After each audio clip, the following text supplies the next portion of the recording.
নিজেদের দাবি দাওয়া নিয়ে যেন উঠে পড়ে লেগেছে সাধারণ মানুষ। যে যার পারছে রাজধানীর বিভিন্ন পয়েন্টে বিভিন্ন জায়গায় বসে পড়ছে তাদের দাবি নিয়ে, তাদের চাওয়া পাওয়া নিয়ে এই অন্তর্বর্তী সরকারের ডক্টর ইউনূস সরকারের কাছে। দর্শক, আপনারা জানেন যে বিভিন্ন বিষয় নিয়ে, বিভিন্ন ইস্যু নিয়ে শেখ হাসিনা পতনের পর কিন্তু পরের দিন থেকেই কিন্তু আমরা দেখতে পাচ্ছি যে বিভিন্ন দাবি দাওয়া নিয়ে কিন্তু মানুষ সড়কের বিভিন্ন রাজধানীর সড়কে তারা অবস্থান করছে।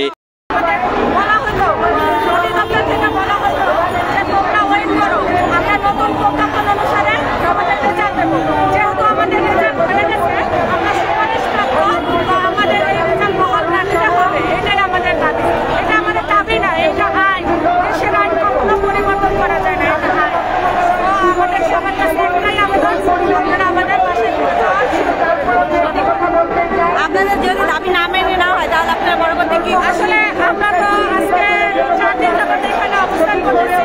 আমাদের দাবি যদি মেনে না নেওয়া হয় আমরা সামাজিকভাবে মানে এতটাই বিপর্যস্ত, আমরা ধীরে ধীরে মৃত্যুর দিকে চলে যাচ্ছি। আমরা এখান থেকে আমাদের দাবি না আদায় পর্যন্ত ফিরবো না। যদি ফিরতে হয়, দাবি যদি আদায় না হয় আমাদের যৌক্তিক দাবি, তাহলে আমাদের এখানে মেরে ফেলা হবে। আর আমরা কঠোর কর্মসূচি ঘোষণা দেবো। এখনো আমরা আইনের প্রতি শ্রদ্ধাশীল, আমরা আইনের জন্য অপেক্ষা করতেছি। নিশ্চয়ই তারা আমাদের এটা সমাধান করবে, এটা আমরা আশাবাদী।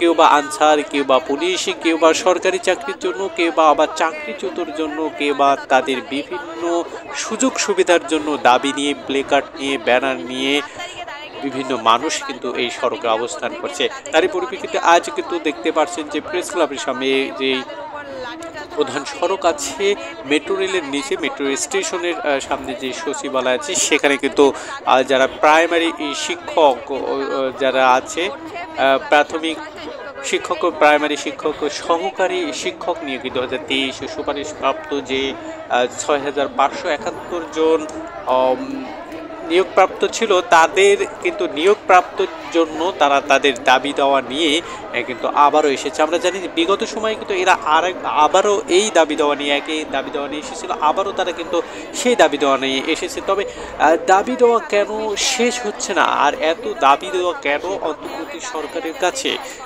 দর্শক, আপনারা কমেন্টস করে জানাতে পারেন। দর্শক, এই মুহূর্তে দেখাচ্ছিলাম যে দাবি দেওয়া নিয়ে বিভিন্ন মানুষ যেমন আছে, দাবি দেওয়া কিন্তু আমরা ইতিমধ্যেই জানতে পেরেছি বা ইতিমধ্যে জানিয়েছে অন্তর্বর্তী সরকারের একজন উপদেষ্টা। তিনি বলেছেন যে আমরা দাবি দেওয়ার জন্য সরকারে আসেনি, আমরা রাষ্ট্র সংস্কারের জন্য এখানে এসেছি।